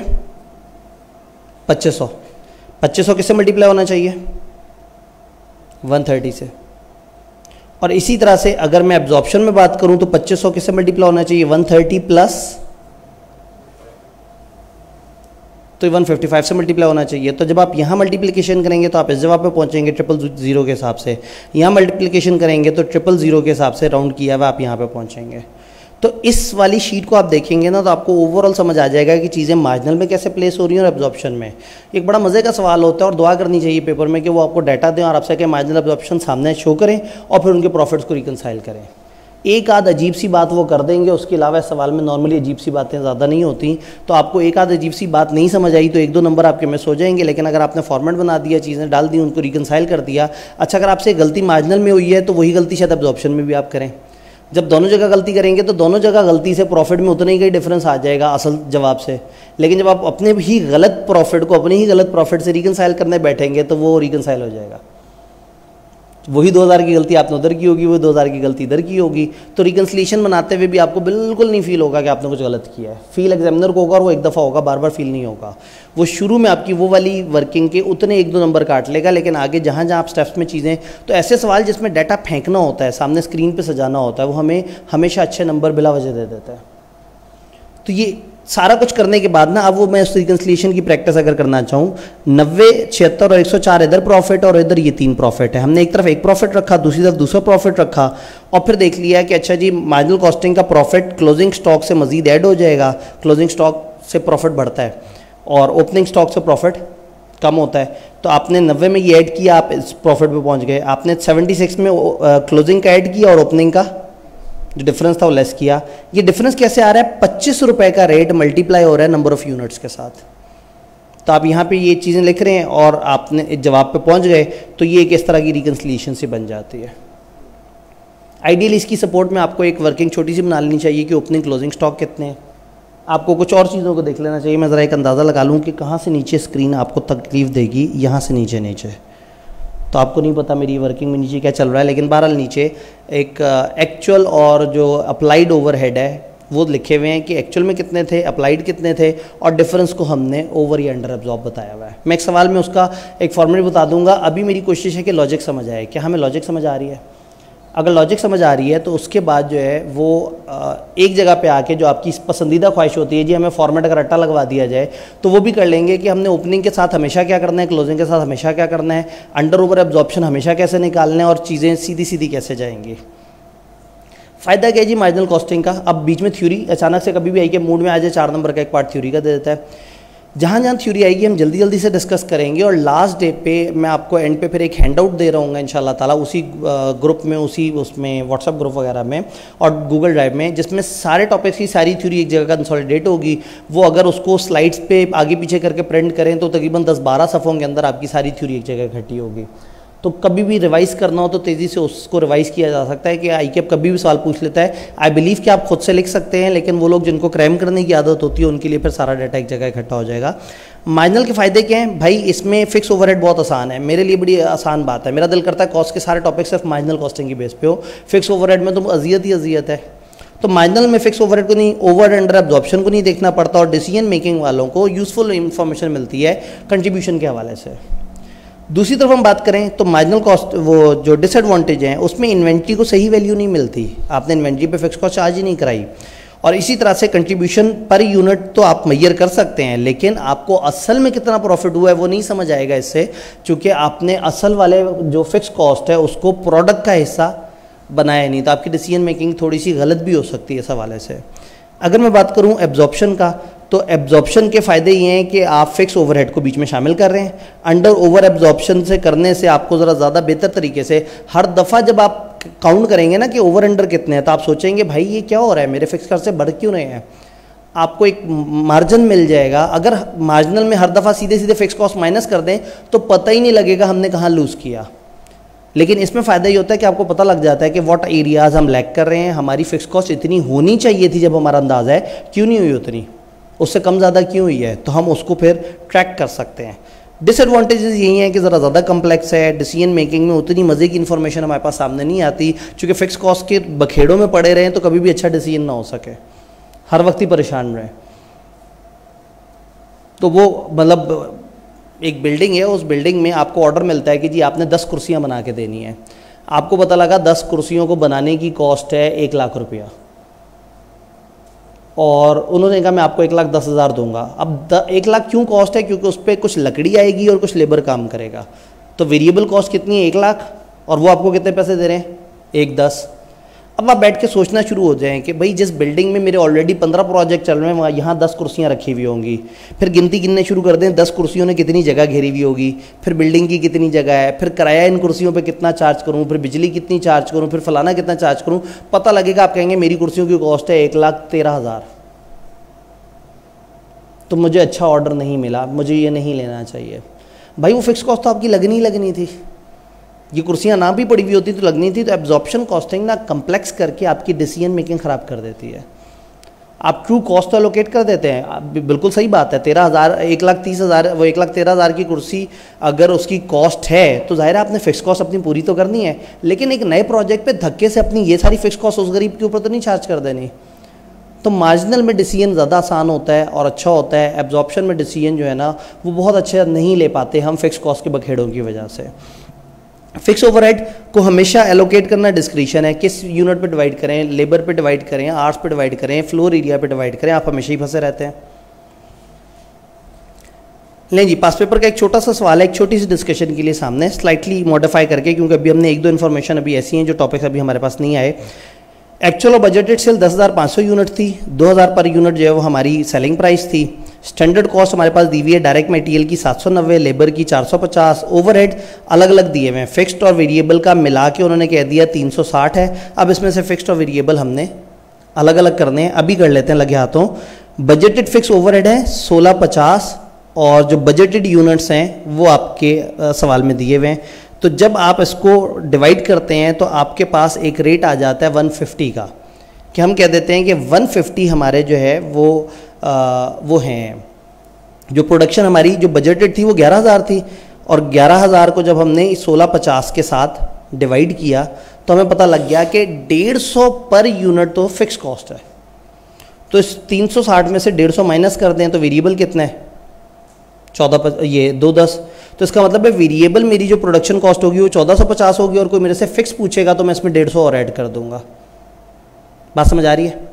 तो फिक्स 1600 है और वेरिएबल 1450। सवाल ने कहा मुझे प्रॉफिट निकाल के दो स्टैंडर्ड मार्जिनल कॉस्टिंग सिस्टम के थ्रू। सबसे पहले एग्जामिनर का माथा ढूंढा, उसको चूमा। एब्जॉर्प्शन में मसले ज़्यादा हैं, मार्जिनल तो सीधा सीधा सा है। आपने सेल पकड़ी कि सेल इतने 1000 यूनिट 2000 रुपए की पर यूनिट सेल हो रही है, 10,500 यूनिट है, आपने 2000 को 10,500 से मल्टीप्लाई कर दिया, आपके पास 21,000 यानी कि 21 मिलियन आ गया। कॉस्ट ऑफ सेल में आपने प्रोडक्शन कितनी हुई हुई है आपने वो पकड़ी और प्रोडक्शन को हमने मल्टीप्लाई कर दिया। प्रोडक्शन हमारे पास 12,000 यूनिट्स की हुई है, 12,000 को हमने मल्टीप्लाई कर दिया 1450 के रेट से। क्लोजिंग स्टॉक को इसी तरह से उस रेट से मल्टीप्लाई करके कंट्रीब्यूशन आई, उसमें फिक्स कॉस्ट माइनस की, हम प्रॉफिट पे पहुंच गए, कहानी खत्म। उन्होंने कहा रिकनसाइल करो actual profit under marginal absorption. अब मार्जिनल से एब्जॉर्प्शन तक पहुंचे, मार्जिनल में ये प्रॉफिट आया तो एब्जॉर्प्शन में क्या फ़र्क पड़ा होना था? ओपनिंग स्टॉक है हमारे पास? नहीं है, सिर्फ क्लोजिंग स्टॉक है। तो इसका मतलब है टोटल फ़र्क पड़ा होगा क्लोजिंग स्टॉक का। हमने यहाँ क्लोजिंग स्टॉक बनाया होगा 1450 रुपये के रेट के हिसाब से, जबकि एब्जॉर्प्शन होता तो क्लोजिंग स्टॉक कितने से बनता? 1600। इसका मतलब है मैंने क्लोजिंग स्टॉक को कम वैल्यू असाइन की है, तो क्लोजिंग स्टॉक बढ़ा दूंगा तो मैं एब्जॉर्प्शन तक पहुंच जाऊंगा। क्लोजिंग स्टॉक का प्रॉफिट से डायरेक्ट लिंक है इनडायरेक्ट लिंक है? डायरेक्ट लिंक है। तो अब मैं काम करूं अपने प्रॉफिट में क्लोजिंग स्टॉक के यूनिट्स को 1500 यूनिट्स को मल्टीप्लाई कर दूं 150 से, और ये 225,000 आ गया, इसको ऐड कर दूं तो this should have been absorption वाला। आप किसी टाइम पे जब खुद से प्रैक्टिस कर रहे हो तो आपने इस सवाल को एब्जॉर्प्शन से करना है। आप जिस प्रॉफिट पे पहुंचेंगे वो 4400 ही होगा, फिर आपके लिए इजी हो जाएगा। अगर सवाल ने बजटेड ओवरहेड्स दिए हों और एक्चुअल ओवरहेड्स ना दिए हों तो फिर हम बजटेड को ही एक्चुअल मान लेते हैं in the absence of any information. तो इस सवाल में हमें जो ओवरहेड्स वगैरह दिए हुए हैं वो उन्होंने बताए थे, लेकिन इस दफ़ा इन्होंने हमें वो बता दिया कि applied overhead exceed actual overhead by 200,000। तो हमारे जो अंदाजन थे उसमें हम 2 लाख ऐड करेंगे तो हमारे पास टोटल फिक्स कॉस्ट आ जाएगी। अगर हमने फिक्स कॉस्ट जब माइनस करनी होगी तो आप ये देखेंगे कि फिक्स कॉस्ट जो माइनस हो रही है ये इसमें उसमें फ़र्क आ रहा है कि फ़िक्स कॉस्ट असल में कितनी है और होनी कितनी चाहिए। अप्लाई कितनी होनी चाहिए फ़िक्स कॉस्ट? अगर मैं अप्लाइड की बात करूं, यूनिट्स कितने हैं प्रोडक्शन के? 12,000। तो 12,000 पे अगर फिक्स कॉस्ट अप्लाई हो जी 1200 पे, ये 1200 है 12,000, 12,000 पे अगर अप्लाई करें, रेट क्या है फिक्स ओवरहेड का एब्जॉर्प्शन का? 150। 12,000 पे ज़रा 150 अप्लाई करें, आई मीन जस्ट चेक करने के लिए 18,000। यानी इसका मतलब है कि 18,000 1800 मतलब जो 1800 पे हम पहुंच गए कि 1800 शायद अप्लाइड है। और सवाल ये कह रहा है कि अप्लाइड एक्सीड कर गए एक्चुअल से 2 लाख से, 200 से एक्सीड कर गए। हमने अप्लाई कितने किए हैं? 1800, और वो कह रहे हैं आपने 200 ज़्यादा अप्लाई करा दिए, तो फिर 200 माइनस कर दें तो एक्चुअल कितने होंगे? 1600, यहाँ पे 1600। तो समटाइम वो आपको एक्चुअल ओवरहेड उस तरह से नहीं देते, आपको कोई ऐसी बात कर देते हैं जैसे प्लस माइनस करके आप एक्चुअल पे पहुँचते हैं। वक्त में गुंजाइश बहुत ज़्यादा नहीं है, नहीं तो हम ज़रा थोड़ा सा और खेलते, मतलब अभी तो हम खेल रहे हैं लेकिन इस सवाल पे थोड़ा सा और खेलते हैं। तो गोल्डन प्रिंसिपल ये है कि स्टॉक वैल्यू हमेशा जो है वो एब्जॉर्प्शन में ज़्यादा निकलेगी और मार्जिनल में कम होगी। जब भी आपसे कोई पूछे एब्जॉर्प्शन और मार्जिनल कॉस्टिंग में किसी भी एरिया में डिफरेंस, तो आपने देखना ये है कि स्टॉक का फ़र्क होगा, और हमेशा स्टॉक की वैल्यू एब्जॉर्प्शन में हमेशा ज़्यादा होगी और मार्जिनल में हमेशा कम होगी। अब आपने देखना है ओपनिंग स्टॉक ज़्यादा है या क्लोजिंग ज़्यादा है। ओपनिंग ज़्यादा है तो इसका मतलब है खर्चा ज़्यादा हुआ है। अगर ओपनिंग ज़्यादा है तो इसका मतलब एब्जॉर्प्शन वाले भाई ने ज़्यादा खर्चा चार्ज कर दिया, और अगर क्लोजिंग ज़्यादा है तो मैं कहूँगा एब्जॉर्प्शन वाले का प्रॉफिट ज़्यादा निकला होगा, उसका खर्चा कम होगा मार्जिनल वाले का। तो इसका मतलब है इसका लिंक होता है, लेकिन उसके ऊपर हम एक फॉर्मेट भी देख लेते हैं। मार्जिनल के प्रॉफिट में अगर मैं क्लोजिंग स्टॉक ऐड करूं और ओपनिंग स्टॉक माइनस करूं तो मैं एब्जॉर्प्शन पे पहुंच जाता हूं, और अगर मैं एब्जॉर्प्शन से स्टार्ट करूं तो क्लोजिंग माइनस करूं ओपनिंग ऐड करूं तो मैं इधर पहुंच जाता हूं। लेकिन अगेन मैं इसका फिर एंड पे आपको एक फाइनल टोटका बता देता हूं कि हम इसको किस तरह से याद रखें। पास पेपर का एक छोटा सा सवाल, और हमारे पास कितनी गुंजाइश है? थोड़ी सी गुंजाइश। एक कंपनी है, वो एक प्रोडक्ट बनाती है, डायरेक्ट लेबर 3 और 6 रुपये के हिसाब से 18 रुपये है, डायरेक्ट मटेरियल ऐसे करके है, प्रोडक्शन ओवरहेड इतने हैं और फिक्स ओवरहेड इतने हैं। बहुत अच्छे लोग हैं, खुद ही से उन्होंने फिक्स ओवरहेड भी हमें निकाल के बताए हुए हैं। तो मार्जिनल का रेट है 49 और एब्जॉर्प्शन का रेट है 69। जब भी होगा तो हम मार्जिनल पे मार्जिनल का रेट लगाएंगे, एब्जॉर्प्शन पे एब्जॉर्प्शन का रेट। नॉर्मल आउटपुट होती है 16,000 और इससे हमें फिक्स ओवरहेड की कैलकुलेशन मिली है। तो इसका मतलब वो जो 20 का रेट निकला है वो हमारा 16,000 के हिसाब से सोच के निकला होगा कि हाँ भाई इतने यूनिट्स होते हैं। कॉस्ट सेलिंग डिस्ट्रीब्यूशन की किस तरह से, वेरिएबल जो कॉस्ट है सेलिंग डिस्ट्रीब्यूशन वगैरह की वो 20% ऑफ सेल्स है, तो जो भी सेल्स की वैल्यू निकलेगी उसको 20% से मल्टीप्लाई करेंगे तो वेरिएबल की वैल्यू निकल आएगी। फिक्स्ड उन्होंने बता दिया कि 1,80,000 पर एनम है, और हमारा ये डाटा जो दिया हुआ है वो हमें 6 मंथ्स का डाटा दिया हुआ है, 6 मंथ्स का। तो इसका मतलब 90,000 हमारी फिक्स कॉस्ट पर 6 मंथ्स है। फिर कहते हैं सिर्फ फिक्स ओवर प्रोडक्शन में ना वॉल्यूम का फर्क आया। ये जुमला भी वेरिएंस पढ़े बगैर हमें नहीं समझ आएगा, लेकिन इस जुमले का हमारे से कोई खास काम नहीं है। कोई ओपनिंग स्टॉक नहीं है आपके पास 1 अक्टूबर 2003 को। फिक्स ओवरहेड एक्सपेंडिचर स्प्रेड हुए हैं थ्रू आउट ईयर और सेलिंग प्राइस 140 है। डाटा उन्होंने प्रोडक्शन और सेल का दे दिया है। अब वो क्या कहते हैं मार्जिनल कॉस्टिंग से जवाब दो, नीचे लिखा हुआ है एब्जॉर्प्शन कॉस्टिंग से जवाब दो, और नीचे लिखा है बताओ इन दोनों में डिफरेंस क्यों आया। तो एक ऐसा सवाल जिसमें हम दोनों फॉर्मेट देख लेंगे और दोनों का डिफरेंस देख लेंगे। ये 49 और 69 वाली बात हमें समझ आ रही है। हमने क्या किया, हमने दोनों टाइम पीरियड पकड़े। सेल 140 रुपये के हिसाब से पहले टाइम पीरियड में 7,000 यूनिट है, दूसरे टाइम पीरियड में 8,000 हैं। आप ये देखिए दोनों टाइम पीरियड्स का डाटा दिया हुआ था। तो हमने क्या किया है, हमने एक जगह कंपैरिजन में दोनों को प्लेस कर लिया है। सेल्स में कॉस्ट ऑफ सेल माइनस की है, 49 के ही रेट को मल्टीप्लाई किया है हमने स्टॉक से। ओपनिंग स्टॉक में जो है वो पहले ईयर कुछ नहीं है। ये एक शॉर्टकट वे है, आप एक वक्त में एक से ज़्यादा ईयर्स को एक स्टेटमेंट के सामने दिखाना चाह रहे हैं। तो प्रॉब्लम ये है कि आपने तो इधर वर्किंग दिखानी होती है ब्रैकेट में। अब क्या करें, तो इसका तरीका ये है कि या तो आप एक वर्किंग दिखाएं, सेमी कॉलन लगाएं, और एक दूसरी वर्किंग उसके साथ दिखा दें। एग्जामिनर समझ जाएगा पहली वर्किंग पहले ईयर की है, दूसरी वर्किंग दूसरे ईयर की है। एक तरीका ये है कि आप जो एक फिगर चेंज होने वाली है, अगर बाकी सारी वो सेम है तो उसमें स्लैश इस तरह से लगा लें। तो 140 मल्टीप्लाई हो रहा है 7,000 या 8,000 से, तो 7,000 से इधर मल्टीप्लाई हुआ और 8,000 से इधर। ओपनिंग स्टॉक का 49 रेट या 0 से मल्टीप्लाई हो रहा है या 1,500 से, इधर 0 से मल्टीप्लाई हुआ और इधर 1,500 यूनिट से। तो ये बेसिकली आप इस तरह से वो करते हैं। तो अब ये आपके पास मार्जिनल का फॉर्मेट है कि सेल्स में से हमने ये ओपनिंग वगैरह माइनस किया, क्लोजिंग कंट्रीब्यूशन पे पहुंच गए, कंट्रीब्यूशन में से फिक्स कॉस्ट माइनस किया, आप जीपी पे पहुंच गए, और जीपी से नीचे आपने एडमिन सेलिंग के वेरिएबल और फिक्स माइनस कर दिए। इधर भी 2 प्रेजेंटेशन है। एक तरीका ये है कि पहले आप जीपी तक पहुँचें, ऊपर की वेरिएबल इकट्ठी निकाल के ऊपर का फिर फिक्स निकाल दें, जीपी पे पहुँच गए, फिर नीचे का वेरिएबल अलग दिखाएं और फिर नीचे का फिक्स अलग से दिखाएं। दूसरा तरीका, आप इस वेरिएबल को भी उठा के यहाँ ले जाएं। आपके सेल में से variable cost of production and less variable selling admin, तो टोटल कंट्रीब्यूशन निकल आएगी लेस फिक्स्ड मैन्युफैक्चरिंग फिक्स्ड फलाना।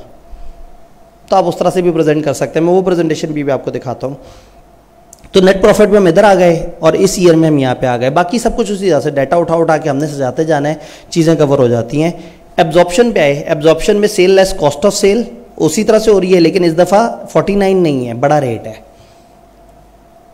जब हम पहुँचे ग्रॉस प्रॉफिट, फिर हमने उसमें से ये चीज़ें निकाली हैं जो एडमिन सेलिंग। अब एडमिन सेलिंग उधर हमने अलग अलग किए, वेरिएबल और फिक्स। एब्जॉर्प्शन तो ये मानता ही नहीं है कि फिक्स्ड और वेरिएबल को अलग अलग चीज़ है, वो तो सारी की सारी। तो आप एडमिन सेलिंग यहाँ एक लाइन आइटम में इकट्ठे माइनस कर दें, क्योंकि आप एब्जॉर्प्शन में, एब्जॉर्प्शन फिक्स्ड और वेरिएबल को ज़्यादा डिफरेंशिएट नहीं करती। आप पहुँच गए प्रॉफिट पे, आप पहुँच गए प्रॉफिट पे, लेकिन अब मसला आ गया ओवर और अंडर एब्जॉर्प्शन का।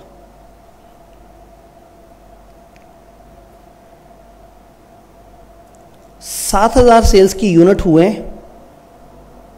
और प्रोडक्शन हुई है 8500 की। मैंने 8500 को मल्टीप्लाई किया होगा 20 के रेट से, तो जब 8500 20 से मल्टीप्लाई हुआ होगा तो क्या जवाब आया होगा?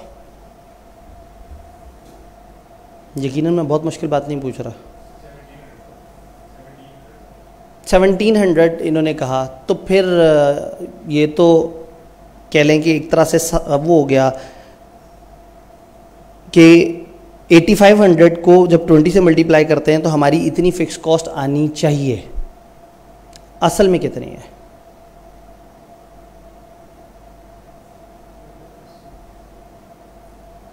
सेलिंग डिस्ट्रीब्यूशन की दी हुई है, वो उसकी दी हुई है, फिक्स्ड ओवरहेड नहीं दिया हुआ एक्चुअल।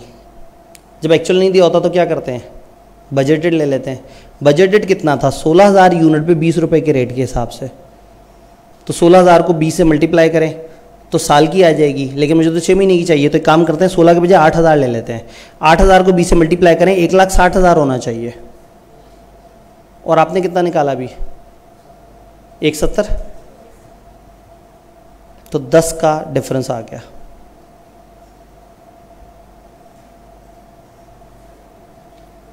इस 10 के डिफरेंस को अब आपने एडजस्ट करना है। सवाल ये कि आपने चार्ज कर दिया 170 और बनता कितना था? ज़्यादा चार्ज करा दिया। दुखी होगा इस बात का, प्रॉफिट को बढ़ाना पड़ेगा। 10 रुपये से प्रॉफिट बढ़ा दिया, तो अब नेट प्रॉफिट इतना आ गया। दूसरे ईयर में क्या हुआ? चलते चलते हम एंड पे पहुँचे। अब यहाँ देखते हैं, दूसरे में आपकी प्रोडक्शन हुई है 7,000 यूनिट की। 7,000 को आपने 20 से मल्टीप्लाई किया होगा, भला कितना जवाब निकला होगा? 140। और असल में कितना है? 160 है। तो इसका मतलब है फ़र्क 20 का आ गया, वो 20 यहाँ पे आ गया।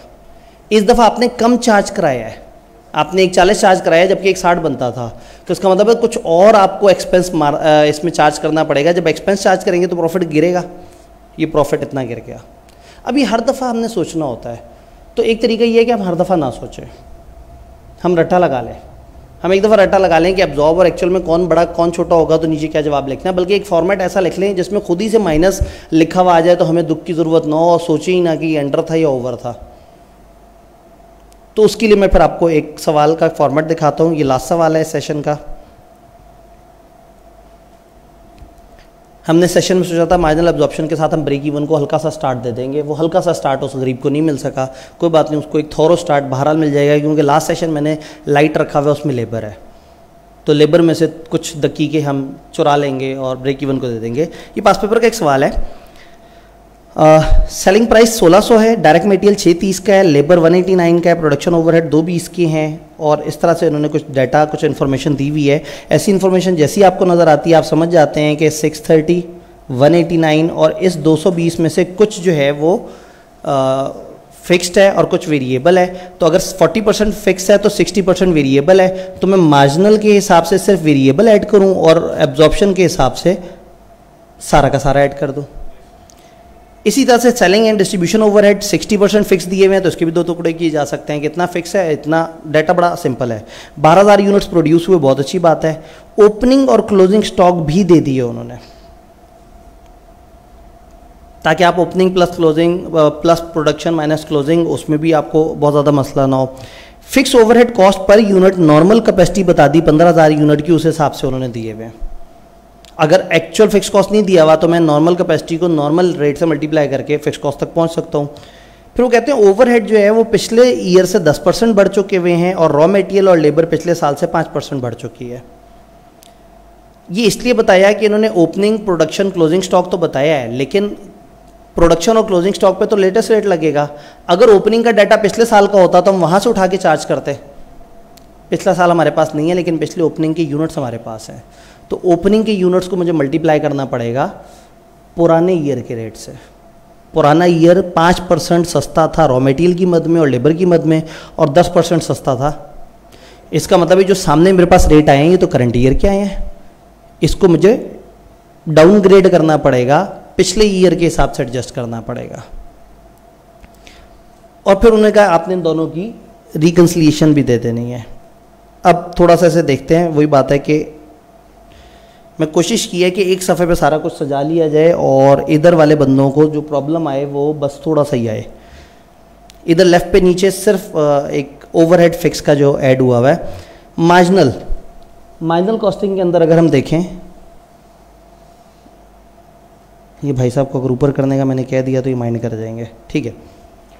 लेफ्ट पे मार्जिनल का फॉर्मेट है, राइट पे एब्जॉर्प्शन का। ये मैंने एक सफ़े पे कोशिश की है कि सारी वर्किंग आपको नज़र आ जाए, एक तरफ मार्जिनल का फॉर्मेट नज़र आ जाए, एक तरफ एब्जॉर्प्शन का फॉर्मेट नज़र आए, और जो ज़रूरी एक वर्किंग अंडर ओवर एब्जॉर्प्शन की होती है वो भी नज़र आ जाए, और एक जो रिकंसिलिएशन होती है वो भी नज़र आए। प्लस इसमें वो तरतीब रखी है जिसमें आपके लिए रट्टा लगाने का कॉन्सेप्ट भी हो कि समझ तो आ गया, लेकिन हर दफ़ा नहीं सोचना कि ओपनिंग की क्या लेवल होता है, क्लोजिंग क्या होता है, मार्जिनल में हो तो क्या होता है, फलाना। एक फॉर्मेट मिल जाएगा, इस फॉर्मेट को जब फॉलो करेंगे तो सोचने वाले काम पेपर में नहीं करने पड़ेंगे, ये फॉर्मेट ऑटोमेटिकली प्लस माइनस आपको सही वाला सजेस्ट कर देगा। पहले तो सेल्स 1600 यूनिट ने मल्टीप्लाई होना है सेल्स की यूनिट से। डाटा ने हमें सेल्स की यूनिट नहीं दिए थे, लेकिन ओपनिंग प्रोडक्शन क्लोजिंग दिया था, जिसको हम वर्कआउट करके सेल्स की यूनिट्स तक पहुंच सकते हैं। तो हमने opening plus production minus closing stock, हमने ये करके हमें पता लग गया कि हमारा सेल्स कितना होगा। हमने सेल्स को 1600 से मल्टीप्लाई किया, ये आ गया। मैं रुपीज़ इन 000 में चल रहा हूँ, मैं ऊपर वाली चीज़ छुपी हुई नज़र आ रही है जिसमें इस तरह से है। अरे वाह, ये भाई साहब ने मेरा ख्याल कर लिया, ऊपर चले गए। रुपीज़ इन 000 ये एब्जॉर्प्शन है, मैं भी एब्जॉर्प्शन की तरफ नहीं आ रहा। सेल में से हमने कॉस्ट ऑफ सेल माइनस करने ओपनिंग स्टॉक, प्रोडक्शन और क्लोजिंग स्टॉक। इन सबको प्रोडक्शन और क्लोजिंग स्टॉक को मैंने उस रेट से मल्टीप्लाई करना है। ये 95 ये कहाँ से आया, ये यहाँ से आया 951। हमने 2013 जो करंट ईयर है उसका स्टॉक की मेजरमेंट करने के लिए हमने कहा मटेरियल इतने का, लेबर इतने का, ओवरहेड याद है उसने कहा था 60% वेरिएबल है, 40% फिक्स है। मैं सिर्फ 60% ये लिया, इससे मेरे पास मार्जिनल का रेट आया। फिर मैंने क्या किया, फिक्स ओवरहेड का ऐड करके कह दिया एब्जॉर्प्शन का रेट। तो इसके नीचे मैंने 88 ऐड किया हुआ फिक्स का, और उसके बाद टोटल रेट आ जाता है। तो आइडियली पेपर में अगर आप शुरू में ही छुट्टे साथ ही मार्जिनल और एब्जॉर्प्शन दोनों के रेट अलग से निकाल के रख लें तो फिर पूरे सवाल में परेशानी नहीं होती। फिर क्या किया इन्होंने, ओपनिंग स्टॉक में मसला किया हुआ था, पिछले साल की वैल्यूज निकाल ली। अगर 630 इस दफ़ा है और ये 5% महंगा हुआ है, आज 630 है और ये 5% महंगा है, तो अगर मैं 2012 में खड़ा होता तो 2012 को मैं 1.05 से मल्टीप्लाई करता तो मैं 2013 तक पहुंचता। तो अब 2013 को 1.05 से डिवाइड करूंगा तो मैं पहुंच जाऊंगा। तो मैंने क्या किया, 1.05 से इसको डिवाइड कर दिया इन दो को, और ओवरहेड उसने कहा था 10% है, उससे डिवाइड कर दिया, तो पिछले साल की कॉस्ट आ गई। तो पिछले साल की मार्जिनल 900 है, इस साल की मार्जिनल 951 है। फिक्स ओवरहेड इस साल की 88 है, पिछली दफ़ा के 1.1 से डिवाइड होके 80। तो एक तरफ हमारे पास रेट 980 निकला है नीचे एब्जॉर्प्शन का, और एक तरफ निकला है एब्जॉर्प्शन का 1039। तो हमने क्या किया, हमने दोनों ईयर के रेट निकाल लिए। समटाइम ऐसा होगा कि आपको दो अलग अलग ईयर दिए हैं, दोनों का अलग डाटा दिया है, तो दोनों का अलग रेट निकलेगा। इससे फ़र्क क्या पड़ता है, आज के ईयर के प्रोडक्शन और क्लोजिंग पे इस दफ़ा का रेट लगेगा, लेकिन ओपनिंग पे याद है हम क्या करते थे, पिछली दफ़ा से ओपनिंग उठ के आ गया। तो इस सवाल में सिर्फ ओपनिंग के लिए हमें इतनी सारी खिचड़ी पकानी पड़ गई। यहाँ से रेट आ गए हमारे। अब ये रेट आपको समझ आ रहा है कि 900 ओपनिंग पे लगा हुआ है और 951 अमाउंट आ गई। फिर हमने क्या किया, अब मैं उस फॉर्मेट में चला हूँ कि सेल में से सारी वेरिएबल एक दफ़ा माइनस कर दें फिर सारी फिक्स माइनस कर दें। आइडियली ये फॉर्मेट रखें सबसे अच्छा है। मैंने इस सफ़े को इसलिए डेवलप किया है कि ये से एक सफ़े पे आपका सारा आइडियल फॉर्मेट भी नज़र आएगा, आइडियल वर्किंग्स भी नज़र आएंगी, और इससे आपको मतलब वन पेजर तैयारी करते हुए हमेशा इसको देखेंगे तो आपको समझ आ जाएगा कि this should be the best way जिससे सवाल को प्रेजेंट किया जाए। वेरिएबल एडमिन सेलिंग हमने माइनस कर दिए, कंट्रीब्यूशन आ गई। कंट्रीब्यूशन में से फिर एक्चुअल फैक्ट्री ओवरहेड और एक्चुअल फिक्स सेलिंग, तो ये दोनों एक्चुअल माइनस कर दिए, हम पहुंच गए इस प्रॉफिट पे। इधर वाले भाई को देखते हैं, सेल उतनी ही आनी थी, ओपनिंग प्रोडक्शन क्लोजिंग यूनिट उतनी ही है, सिर्फ रेट का फर्क है। यहाँ रेट कौन से लगेंगे? एब्जॉर्प्शन वाले। एब्जॉर्प्शन वाला आपको स्क्रीन पे नज़र नहीं आ रहा, जो सामने लोग बैठे हैं 980 निकला है नीचे ओपनिंग में और क्लोजिंग में निकला 1039। ये यहाँ से आ रहा है जो आपको नज़र नहीं आ रहा सामने स्क्रीन कटी होने की वजह से। अच्छा जी, इसमें से सेलिंग डिस्ट्रीब्यूशन एक ही दफ़ा माइनस कर लिए सारे, क्यों? ये मार्जिनल नहीं है। एब्जॉर्प्शन कॉस्टिंग में आप वेरिएबल और फिक्स को अलग अलग लेके नहीं चल रहे, आपने इकट्ठे माइनस कर लिए, ज़िंदगी आसान हो गई। Profit before adjustment of over under. अब आपने पता है क्या करना है, यहाँ आगे लिख देना है ओवर स्लैश अंडर एब्जॉर्ब्ड और जगह खाली छोड़ देनी है, और ये हमेशा वर्किंग से निकालना है। अच्छा, ओवर ऊपर है, अंडर नीचे है, तो जो ऊपर वाला है वो पॉजिटिव कर दें और जो बेचारा गरीब पहले ही दबा हुआ है उसको। अब अगर रट्टा लगाना है, अगर फॉर्मेट का रट्टा लगाना है तो आप हमेशा profit before adjustment of over under absorb लिखें यहाँ, और नीचे लिख दें ओवर स्लैश अंडर एब्जॉर्ब, और अंडर नीचे है तो उसको ब्रैकेट में डाल दें। एग्जामिनर समझ जाएगा कि माइनस का मतलब होगा अंडर और खाली का मतलब होगा ओवर। याद रहेगा? इसके कुछ टोटके हैं। वही बात है कि अंडर क्यों माइनस है, क्योंकि बेचारा नीचे है, तो नीचे वो माइनस में चला गया, और जो ऊपर है तो ये वर्किंग कहाँ से आएगी? यहाँ से ओवर अंडर एब्जॉर्ब। अब कंफ्यूज हो जाते हैं लोग, क्या करते हैं एक्चुअल ओवरहेड पकड़ते हैं, एब्जॉर्ब पकड़ते हैं, फिर सोचते हैं कि अच्छा वो ज़्यादा है वो ज़्यादा है, अच्छा इसमें से वो क्या उसमें से क्या, फिर जवाब निकाल के फिर उन्हें खुद नहीं समझ आ रहा होता ये अंडर है या ओवर है। अच्छा अंडर ओवर समझ आ जाता है, फिर ये नहीं पता लगता कि प्लस लिखूँ माइनस लिखूँ, तो फिर रट्टा लगा लें। अगर आप ज़्यादा लॉजिक में नहीं जाना चाह रहे, फॉर्मेट को रट्टा लगा लें। एब्जॉर्ब ए बी से शुरू होता है और एक्चुअल ए सी से शुरू होता है, तो ए बी पहले आता है या ए सी पहले आता है?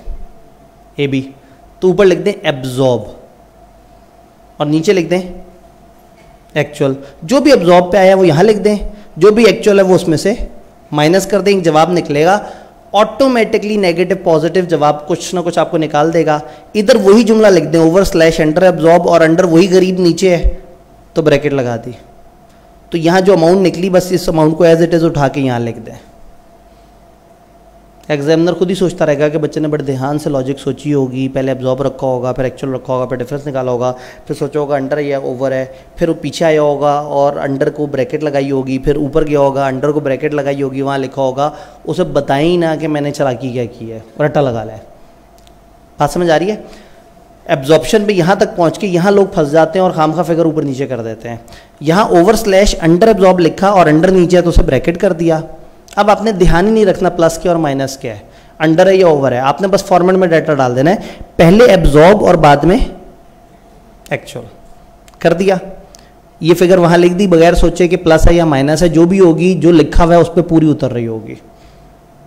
लॉजिक तो समझा दिया, लेकिन आपके चेहरों को देख के लग रहा है सर लॉजिक अपनी जगह, पेपर से पास भी करना है। अगला रटा रिकंसिलिएशन प्रॉफिट्स की। एब्जॉर्प्शन और मार्जिनल, एब्जॉर्प्शन ए से शुरू होता है और मार्जिनल एम से शुरू होता है। पहले कौन सा आ रहा है? तो पहले एब्जॉर्प्शन लिखते हैं बाद में। और बचपन से आप जानते हैं opening stock plus production minus closing stock, हमेशा से जानते हैं ओपनिंग स्टॉक प्लस, यानी कि ओपनिंग स्टॉक भी प्लस हो रहा है, प्रोडक्शन भी प्लस हो रही है, और माइनस क्या हो रहा है? तो बस आपने वही बचपन वाली चीज़ उठा के ओपनिंग को हमेशा ऐड कर देना है, क्लोजिंग को हमेशा माइनस कर देना है। यकीन माने सारा काम फॉर्मेट कर रहा होगा, आपने सिर्फ अपने वो बचपन की याददाश्त संभाल के रखनी है। तो आप हमेशा एब्जॉर्प्शन से शुरू करें, हमेशा मार्जिनल पे ख़त्म करें, तो बार बार नहीं सोचना पड़ेगा स्टॉक से फ़र्क पड़ता है, प्रॉफिट ऊपर होता है, उसके प्रॉफिट में वो था, उसके इतना ना सोचें। अगर आपको सोचना बुरा लग रहा है, आप ये इतना सा पोर्शन क्रैम कर लें, आपका वो जो फॉर्मेट का सबसे बड़ा मसला है ना इस सवाल में, वो सॉल्व हो जाएगा। एब्जॉर्प्शन से शुरू करके मार्जिनल पे आएँ, हमेशा उस पैटर्न पे चलें जो आप हमने कॉस्ट ऑफ सेल के अंदर देखे, opening plus production minus closing. Production यानी आता है यहाँ या ओपनिंग होता है या क्लोजिंग, ओपनिंग क्लोजिंग के यूनिट्स पकड़े और ओपनिंग क्लोजिंग के जो FOH का रेट है, फिक्स ओवरहेड का रेट, सारा कंप्लीट रेट नहीं, सिर्फ वो जो एक्स्ट्रा एलिमेंट आपने ये नीचे निकालने की कोशिश की है, सिर्फ उस नीचे वाले एक्स्ट्रा एलिमेंट को आप लें और उसके साथ आपने यूनिट्स को मल्टीप्लाई करना है, आपकी रिकन्सिलिएशन बन जाएगी। अब आपने एक दफ़ा करना है, इसी फॉर्मेट को उठा के पीछे हमने जो 2-3 सवाल किए हैं उन सब पे अप्लाई करके देखना है, आपका हाथ सेट हो जाएगा। एक जुमला मैं हमेशा कहता हूँ, 50 सवाल एक दफ़ा करने से बेहतर है 10 सवाल 5 दफ़ा किए जाएं। बार बार करते हैं, फॉर्मेट पे हाथ सेट होता है, शुरू में क्या लिखना है, एंड पे क्या लिखना है, सवाल को करने का तरीका, सलीका, ढंग आता है। हर सवाल एक नई वैरायटी होती है, आप हर अगले सवाल में नई वैरायटी कर रहे हैं, आपका हाथ फॉर्मेट पे नहीं सेट होता। वो कह नहीं रहे थे कि बच्चे स्ट्रेटेजाइज नहीं कर रहे अप्रोच, सवाल शुरू करते हुए उन्हें समझ ही नहीं आ रही वो शुरू कैसे करें। तो इस तरह से ना हर टॉपिक का एक आइडियल से एक फॉर्मेट अपने पास एक सफ़े पर बना के रख लिया करें, जिसका बन सकता है। अब जैसे ब्रेक इवन उस गरीब का बन ही नहीं सकता, लेकिन प्रोसेस का बन सकता है, वेरिएंस का बन सकता है, इसका फॉर्मेट बन सकता है, टारगेट कॉस्टिंग का फॉर्मेट बन सकता है। तो जिसका बन सकता है कम से कम एक फॉर्मेट सा बना के और उस फॉर्मेट की इतनी दफ़ा प्रैक्टिस करें कि पेपर में आपका हाथ ऑटोमेटिकली वैसे ही चल रहा हो। डन हो गया। तो यहाँ पे मैं आपको बताऊँ, हम लोग ने माइनर लफ्ज़ के साथ ब्रेक इवन सोचा हुआ था, लेकिन हम इस टॉपिक की गहराई में उतरे, थोड़े बहुत टेक्निकल मसले हमारे चल रहे हैं, लेकिन ये टॉपिक बड़े अच्छे तरीके से हम लोगों ने समझने की कोशिश की है। पास पेपर में गिनती के सवाल हैं, एक सवाल इसका ऐसा है जो वेरिएंस के प्रोसेस के साथ मिक्स होकर आता है। अगर ऐसा कोई अजीब सा सवाल नज़र आए, आपने उसे छोड़ देना है, अभी वो बाद में आप कर सकेंगे। उसके अलावा भी मैं कोशिश करूँगा कि अगर एक आध ऐसा सवाल है जो कम डिस्कस हुआ, तेज़ी से डिस्कस हुआ, उसकी वीडियो अलग से भी अवेलेबल हो जाए। तो ये है, हम ब्रेक की तरफ चलते हैं और ब्रेक के बाद ब्रेक इवन, जो कि प्रिज्यूम टू बी एक डिफ़िकल्ट टॉपिक होता है। मुझे नहीं समझ आती कि ऐसा क्यों है। जिनको ये समझ आ जाती है कि कॉस्ट में मैथ है, उनको ये कभी भी नहीं समझ आना चाहिए कि ब्रेक इवन अजीब सा टॉपिक है। हाँ, जो फॉर्मेट को रट्टे मारने वाले लोग हैं उनको ज़ाहिर है ब्रेक इवन का हर सवाल तकलीफ देगा, चूँकि उसमें एक अलग लॉजिक होगी। तो ब्रेक की तरफ चलते हैं। 3:30 ज़्यादा लेट तो नहीं हो जाएगा? 3:30 पे इकट्ठे होते हैं। सुना ये है कि आप बच्चों के लिए चाय की ब्रेक इसी वक्त है, सुना है? पता नहीं, मतलब बाद में पता लगे मुझे आप कहें। ठीक है, तो आप भी चाय ब्रेक पे जाएं, मैं जाके जो है वो बस मैनेजमेंट के रूम में होके और फिर दोबारा से वापस आता हूँ और फिर ब्रेक इवन स्टार्ट करते हैं। और ब्रेक इवन का सेशन हमारा अगर लंबा चलता भी रहे तो कोई बात नहीं, क्योंकि break even is the key area. ICAP को बड़ा पसंद भी है और लोगों को डिफ़िकल्ट भी लगता है। हालांकि हम उसकी कोर सेंस समझेंगे और देखेंगे कौन सी 3-4 चीज़ों पर हमारी ग्रिप हो तो हर सवाल को हम हमेशा पकड़ सकते हैं। तो इंशाल्लाह ताला फिर ब्रेक के बाद मिलते हैं, इसके ऊपर 3:30 पे दोबारा मिलते हैं।